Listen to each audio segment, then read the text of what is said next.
kita balik lagi.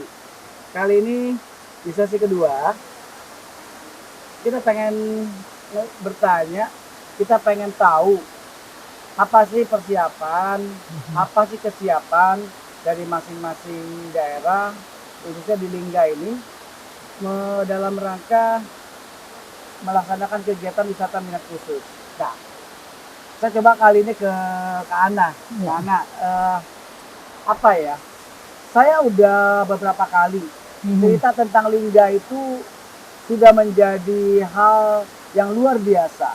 Sebagai Bunda Tanah Melayu, Lingga banyak sekali memiliki keindahan alam dan destinasi yang sebenarnya itu sangat bisa dijual. Nah,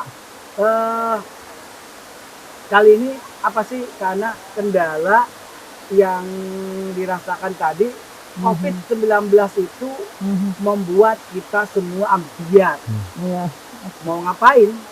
Sekarang ini pemerintah mencoba kembali meyakinkan bahwa COVID tidak bisa kita hentikan saat ini, tapi kita harus hidup bersama COVID. Tentunya semuanya harus berdasarkan standar protokol kesehatan. Nah, teman-teman dari rumah, dari penonton juga pengen tahu kan. Nah, kalau datang ke sini aman nggak gitu, ya kan? Ayo silakan Bu Ana. Makasih Pak Surya. Makasih. Baik, untuk pemirsa di rumah itu kalau dikatakan untuk Lingga kami jamin aman karena sampai hari ini Lingga masih dikatakan zona hijau, Pak. Jadi gini, kalau cuman kami tetap mengikuti protokol kesehatan yang ada, ya seperti CHSE yang disampaikan oleh kementerian kami ikuti gitu. Dan kami tetap Pak memberi informasi ke wisatawan yang berkunjung. Tetap kami mengatakan seperti contoh gini, mereka masuk ke misalnya ke objek wisata air terjun, kita tetap mengatakan mereka harus tetap memakai masker, dan mereka juga kalau kita tidak memberi mereka dalam bentuk kerumunan yang terlalu banyak gitu, karena khusus seperti salah satu contoh di air terjun ini kan luas, jadi mereka bisa berpencar untuk tuh. Jadi kami bisa menjamin bahwa untuk ke Lingga aman gitu, aman. Udaranya masih seger gitu. Ya, lagi kan, juga di ruangan terbuka kan. Iya, karena ruang terbukanya lebih banyak gitu. Jadi kita untuk misalnya penyebaran atau untuk kita jangkit itu kalau itu mungkin masih potensinya kecil. Kurang, kecil ya gitu. Nah, terima kasih. Harapan dari masing-masing selain dari Lingga, saya sampai melihat hampir semua daerah seperti itu. Nah, makanya aku kembali ke Pak Kabit. Pak Kabit, ini kan sepertinya ada dua sisi yang sangat bertentangan, Pak Kabit. Yang satu bicara pariwisata rame-rame, maunya ngumpul-ngumpul, ya kan? Yang satu bicara tentang COVID, tidak boleh kumpul-kumpul. Ini kita ini kan menjadi sebuah hal yang buah si malakama. Makanya pemerintah dalam hal ini Kementerian Pariwisata, Pak Kabit membuat satu kebijakan yang namanya itu CHSE. Jadi sebagai pengantar nih Pak Kabit antara keramaian dan tidak boleh rame. Nah, sebagai orang provinsi yang membawahi kabupaten kota, tentu kan ini menjadi PR buat Pak Kabit nih sama jajarannya. Apalagi promosi sering banget, tidak kemana-mana kegiatan pemasarannya. Itu gimana menghadapi ini Pak Kabit dengan adanya daerah yang banyak COVID-nya yang tidak? Pak Kabit gimana? Silakan. Terima kasih Pak Surya. Jadi kalau hari ini ya kita sudah bicara COVID ini udah menjadi satu kesatuan. Jadi kita tadi Pak Surya juga bilang bahwa lama-lama kita akan terbiasa dengan namanya bahwa kita bergerak bersama COVID jatuhnya. Kan begitu. Jadi tetap kita memakai protokol kesehatan, CHSE, tidak berkerumun. Kalau di ruangan-ruangan terbuka, mungkin saya rasa tidak begitu riskan ya. Untuk itu pun juga kan ini alam terbuka dan nggak akan berkerumun kecuali kalau konser apa. Kalau misalnya wisata minat khusus yang di ruangan terbuka, saya rasa nggak ada masalah. Dan juga di setiap daerah itu punya satgas sendiri-sendiri, satgas COVID yang bisa membantu kita dan kita bisa memberikan, kita juga ada di program di Dinas Pariwisata itu Sadar Wisata. Di dalam Sadar Wisata itu sendiri ada juga kita selipkan CHSE. Di setiap daerah destinasi pariwisata kita di masalah ada Pokdarwis, ada kelompok Sadar Wisata, itu juga kita selipkan CHSE itu. Jadi saya rasa bisa, tapi insya Allah bahwa kita tetap memberikan, tetap tanpa bosan, tanpa jenuh menyampaikan kepada wisatawan ya, walaupun hari ini yang menjadikan adalah kita tidak bisa wisatawan mancanegara itu datang. Karena itu yang paling penting sebenarnya, tapi wisatawan domestik juga saya rasa cukup baik ya. Karena mereka udah capek kali di rumah, tapi itu kita terus saja walaupun kata orang itu dijatakan nyinyir ya, tapi itu untuk kebaikan bersama. Jadi saya dengan kawan-kawan di jajaran provinsi selalu menyampaikan itu ke kabupaten kota yang kita datangi, dan kita juga sebelum kita menyampaikan kepada orang lain kita harus dari diri sendiri dulu.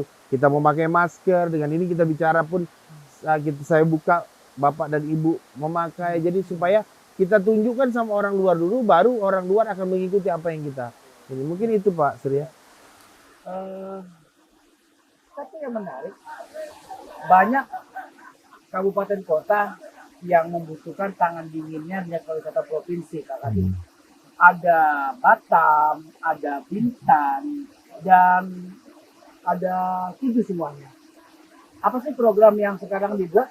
Apakah ada daerah khusus yang saat ini ingin dibangkitkan dulu dari Dinas Pariwisata, Pak Kabit? Ya mungkin daerah khusus itu kalau untuk sementara waktu ini ya, dengan kondisi ya pandemi dan sebagainya, kita tahu bahwa ya sering kita digaung-gaungkan itu travel bubble. Travel bubble itu adalah Batam termasuk Nongsa Point Marina sama Bintan ya. Cuman ada kendala sedikit-sedikit lah, masalah orang luar datang. Ini kalau untuk mancanegara. Tapi kalau yang dalam domestik ada masalah sih sebenarnya. Cuma memang spend money-nya, length of stay-nya itu bermasalah karena kita berpatokan kepada itu gitu. Tapi kalau untuk yang luar negeri itu kita kemarin kita rapat dengan jajaran Pak Sekda, dengan Satgas Covid dan sebagainya, dan juga Lagoy dan Batam Nongsa Point Marina, bahwa orang yang datang dari luar negeri itu karantina 5 hari. Sekarang yang jadi masalah, dia karantina 5 hari, berarti kan kapan dia mau berliburnya?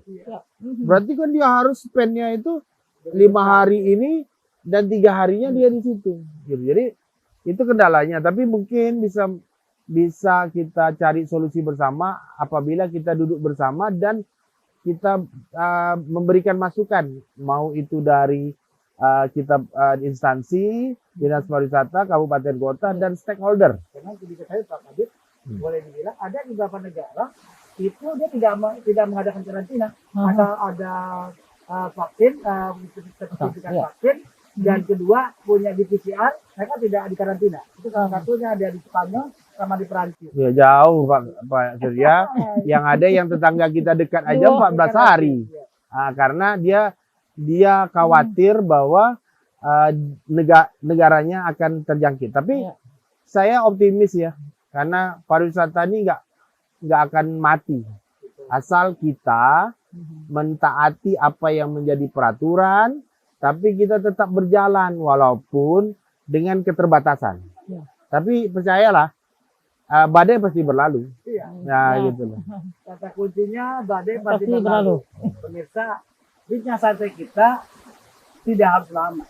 Bicara di depan umum, di teman-teman semua pemirsa pariwisata, kita nggak perlu harus lama. Kali ini bincang santai akan segera berakhir, dan sebelumnya saya ingin meminta closing statement dari Bu Ana, orang yang saya bilang sangat terbebani, permintaannya banyak, resikonya besar, tapi harus tetap dihadapi. Karena silakan apa yang mau ditutup. Oh, terima kasih. Terima kasih Pak Surya sebagai penutup. Harapan Pak, harapan saya memang mungkin ini baik dari kementerian, baik dari provinsi mungkin memang mengadakan event juga di sini gitu Mbak. Saya untuk meyakinkan orang luar bahwa Lingga itu aman gitu. Dan kami juga akan membantu, kami juga akan mensupport gitu setiap event yang lakukan baik event minat khusus itu. Karena gini, kita minta kepercayaan publik ke kita gitu. Tapi sampai sejauh ini memang kita alhamdulillah untuk Lingga tidak ada masalah, masih ada tingkat kunjungan kecuali jika ada misalnya penutupan dari transportasi. Tapi tetap sampai hari ini kita masih terbuka untuk pengunjung yang datang ke sini. Gitu. Jadi harapannya mudah-mudahan ke depannya lebih gitu. oke lagi ya. Ya. Lebih support, ada Iya. event-event di Event, sini, ya. ada di Gunung Dae, Iya. kita bisa lihat bagaimana wisata sejarah Iya. dan banyak lah ya. Iya, berarti ya, iya. Nah, ya. Nah, Iya. tentunya statement terakhir dari Pak Kabid ini akan menutup di jumpa ataupun bincang santai kita pada sore hari ini. Nanti pemirsa setelah Pak Kabid saya akan ucapin selamat berlibur. Jangan lupa tetap bahagia ya. Silakan Pak Kabid. Bagus tuh. Karena COVID itu bisa diatasi dengan peningkatan imun tubuh itu dengan rasa bahagia. Harapan saya adalah saya selalu punya cita-cita kita dalam segala sesuatu, apapun pekerjaannya, apapun cobaan yang kita hadapi dalam pekerjaan, itu selalu kita kalau bersama-sama kita kuat. Itu pepatah lama yang saya pikir terus saja bisa kita pakai untuk hari ini ya. Tanpa kabupaten kota, provinsi bukan apa-apa. Tanpa stakeholder, mau itu asosiasi, mau itu influencer dan sebagainya, provinsi dan kabupaten kota bukan apa-apa. Jadi bersama kita kuat untuk bersama menghadapi pandemi ini untuk pariwisata yang lebih baik. Saya pikir itu menjadikan kita akan dikenal oleh minimal satu Indonesia. Ya. Alhamdulillah, alangkah lebih baiknya bahwa kita dikenal sampai ke luar negeri. Tetangga kita dekat kok. Yang kita harus siapkan adalah kepercayaan orang untuk datang ke kita dengan kembali lagi ke tempatnya dengan rasa bahagia.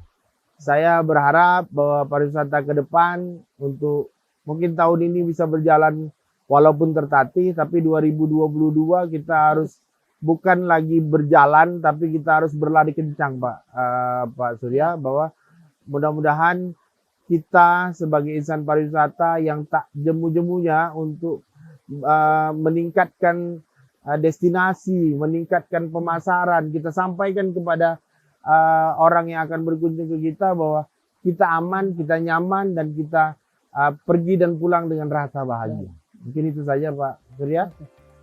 Jumpa lagi di bincang santai kita.